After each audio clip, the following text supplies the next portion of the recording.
వ్రతశాల ఇది నా యేసు నివసించశాల. దానియేలు గ్రంథం 11వ అధ్యాయం 32వ వచనం. అందుకతడు ఇచ్చకపు మాటలు చెప్పి నిబంధనను అతిక్రమించు వారిని వశపరుచుకొనును.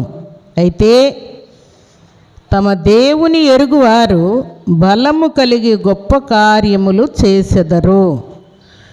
దేవుడి శ్రేష్టమైన మాటలు దీవించి ఆశీర్వదించునుగాక. సర్వశక్తిమంతుడైనటువంటి దేవాతి దేవుని సన్నిధిలో చేరినటువంటి బిడ్డలు ఇంకా ఇచ్చకపు మాటలు కలిగి ఉన్నారంట. తర్వాత నిబంధనను అతిక్రమిస్తూ ఉన్నారంట. ఎవరి నిబంధన? దేవుని యొక్క నిబంధనను అతిక్రమిస్తూ ఉన్నారంట. ఇచ్చకపు మాటలు అనగా లోక సంబంధమైన, శరీర సంబంధమైన, సాతాను సంబంధమైనటువంటి మాటల చేత టైం వేస్ట్ చేస్తూ ఉన్నారంట. అయితే ఇంకా అనేకులను నిబంధనను అతిక్రమించే వారి లిస్టులోని తీసుకొని వస్తున్నారంట.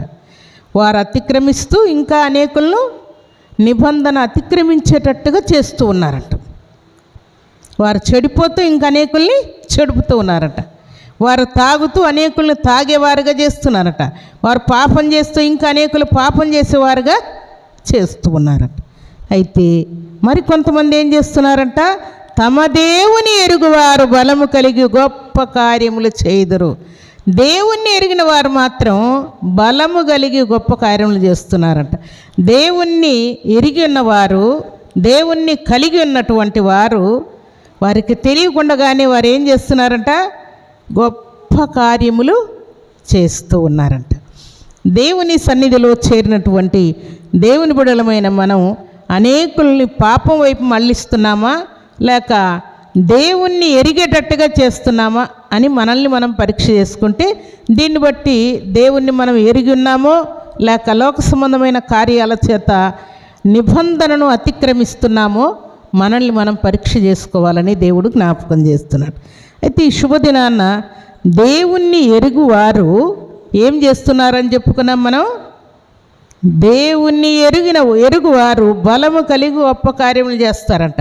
మన కోసం మనం గొప్ప కార్యాలు చేసుకోవడం కాదు ప్రియులారా, అనేకులకు దేవుని యొక్క గొప్పతనాన్ని చూపించి వారి జీవితాల్లో కూడా గొప్ప కార్యాలు జరిగేటట్టుగా చేసేవారంగా మనం ఉండాలి. మన జీవితాల్లో గొప్ప కార్యాలు జరిగితే, నా వరకు దేవుడు గొప్ప కార్యాలు చేస్తే చాలు, ఎవరైనా చనిపోని, ఎవరైనా బ్రతకని, ఎవరైనా ఏమైనా కానీ అన్నట్టుగా మన జీవితాలు ఉండకూడదని దేవుడు జ్ఞాపకం చేస్తున్నాడు. అందుకు ఆయన ఇస్తున్నటువంటి మాట ఏంటంటే, చూడండి, పరిశుద్ధ గ్రంథంలో చక్కని మాట వ్రాయబడింది. రోమీలకు వ్రాసిన పత్రిక 8వ అధ్యాయం 28వ వచనాన్ని చదువుకుందాం. దేవుని ప్రేమించు వారికి అనగా ఆయన సంకల్పం చొప్పున పిలువబడిన వారికి మేలు కలుగుటకై సమస్తమును సమకూడి జరుగుచున్నవని ఎరుగుదుము. దేవుణ్ణి ప్రేమిస్తున్నటువంటి వారికి తెలియకుండానే ఏం జరుగుతున్నాయంట? దేవుడు మేలు కలుగ చేయటానికి సమస్తము కూడా సమకూరుస్తూ ఉంటాడంట.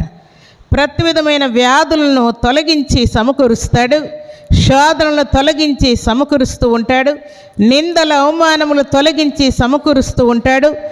ఈ నిజముగా వీరు దేవుణ్ణి ప్రేమిస్తున్నారు కనుకనే ఇవన్నీ కూడా వారి జీవితాల్లో జరుగుతున్నాయని రుజువు అయ్యేటట్టుగా దేవుడు ఘనకార్యం చేసి చూపిస్తూ ఉన్నాడు. అయితే దేవుణ్ణి ఎరిగితేనే మనము దేవుని ఎరిగిన వారమని రుజువునట్లుగా మన జీవితాల్లో దేవుడు గొప్ప కార్యం చేసి చూపిస్తానంటున్నాడు. ఎలాగంటే దేవుని యొక్క గొప్పతనాన్ని మనం గుర్తించాలని దేవుడు జ్ఞాపకం చేస్తున్నాడు. పరిశుద్ధ గ్రంథంలో నుండి మార్కు సువార్త 4వ అధ్యాయం 40వ వచనంలో చక్కని మాట అక్కడ వ్రాయబడింది. అప్పుడు ఆయన, మీరెందుకు భయపడుచున్నారు? మీరింకనూ నమ్మిక లేక ఉన్నారా అని వారితో చెప్పెను. వారు మిక్కిలి భయపడి, ఈయన ఎవరో, గాలియు సముద్రమును ఈయనకు లోబడుచున్నవని ఒకనితో ఒకడు చెప్పుకొనిరి. ఎందుకు వారు ఈ మాట చెప్పుకుంటున్నారు అని అంటే, చనిపోతామేమోనే టెన్షన్ పడిపోతూ ఉంటే దేవుడు ప్రశాంతముగా నిద్రపోతూ ఉన్నాడు. అప్పుడు వీరందరూ కూడా లేచి, అయ్యా బోధకుడా, లే, మేము నిద్రపోతున్నామని నువ్వు అనుకుంటున్నావా? మేము ప్రాణ భయంతో వణికిపోతూ ఉన్నాము, నువ్వేం ప్రశాంతంగా నిద్రపోతున్నావు, మా గురించి నీకు రవ్వంత కూడా చింత లేదా అని దేవుణ్ణి అడుగుతూ ఉన్నారు. అప్పుడు దేవుడు ఏమంటున్నా అంటే, నేనే ఓడలో ఉన్నాను కదా, మీరెందుకు భయపడుతున్నారు అని దేవుణ్ణి వారు లేపినప్పుడు దేవుడు చేసిన కార్యం ఏంటంటే, ఆయన లేచి గాలిని గద్దించి నిశ్శబ్దమై ఊరకుండు అన్నట. ఒక మనిషికి చెప్పినట్టుగా దేవుడు ఏం చేశాడంట, ఏ గాలి నిశ్శబ్దమై ఊరకుండు అన్నట. గాలిని తుఫానును నిశ్శబ్దమై ఊరకుండు అనేసరికి గాలి తుఫాన్ అంతా కూడా ఆగిపోయి నిమ్మలమైపోయిందంట. ఇంతవరకు వారు అనుకున్నారంట, యేసయ్య మనతోనే ఉన్నాడు, యేసయ్య మనతోనే ఉన్నాడు కాబట్టి ఓడ మునిగిపోదని చాలాసేపు అనుకున్నారంట. యేసయ్య మునిగిపోకుండా చేయగలడని వారు అనుకున్నారంట. అది వారు దేవుని గురించి తెలుసుకున్న సంగతి. అయితే యథాప్రకారం ఓడ గందరగోళం అయిపోతూ ఉంది, నీళ్ళన్నీ లోపలికి వచ్చేస్తున్నాయి, ఇంకా చనిపోతామని టెన్షన్ పడుతూ ఉండగా ఆయన్ని లేపినప్పుడు దేవుని శబ్దంగా ఏం మాట్లాడకుండా ఎందుకు భయపడుతున్నారు అని గద్దించి, వారిని గద్దించినట్టే గాలిని కూడా దేవుడు గద్దించాడు. మనుషులను బాగు చేసేది ఒక్కటే చేతనం అనుకున్నాము, గాలి తుఫానులు కూడా గద్దించేంత అధికారం ఈయనకుందా అని ఆశ్చర్యపోయి దేవుని యొక్క గొప్పతనాన్ని, దేవుని యొక్క బలాన్ని వారు చూసి ఆశ్చర్యపోయారంట. సముద్రములో గాలిని తుఫాన్ను గద్దించినప్పుడు ఆశ్చర్యపోయి దేవుని యొక్క బలంను గురించి వారు ఆలోచన చేస్తూ ఉన్నారంట. చాలాసార్లు దేవుని యొక్క బలాన్ని మనం ఎరిగి ఉన్నా కూడా ఏమీ ఎరగనట్టుగా ఉంటూ ఉంటాం. దేవుని యొక్క బలాన్ని మనం ఏమీ రుచి చూడనట్టుగా ఉంటూ ఉంటాం. అయితే ఇక్కడ మనం చదువుకున్న మాటలో తమ దేవుని ఎరుగువారు బలము కలిగి గొప్ప కార్యములు చేయుదురన్న మాట, దేవుడు అక్కడ గాలిని తుఫాన్ను గద్దించేసరికి అక్కడ ఉన్నటువంటి శిష్యులు, శాస్త్రులు, పరిసయ్యులు అనేకులు అక్కడ ఉంటూ ఉన్నారు. వారందరూ కూడా ఆశ్చర్యపోయి వింతగా చూస్తూ ఉన్నారంట, గాలి తుఫాను ఆగిపోయి నిమ్మలమయ్యేసరికి.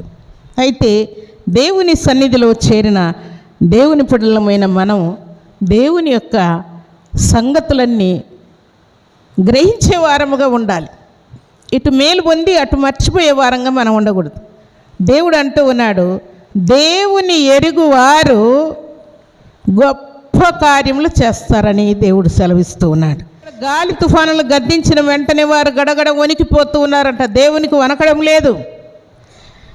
దేవుడు వారితో మాట్లాడుతున్నప్పుడు వారు వనకట్లేదు, కానీ గాలి తుఫానులు ఎప్పుడు ఆగిపోయే అప్పుడు వణికిపోతూ ఉన్నారంట. దేవునికి స్తోత్రములు కలుగునుగాక, దేవునికి మహిమ కలుగునుగాక.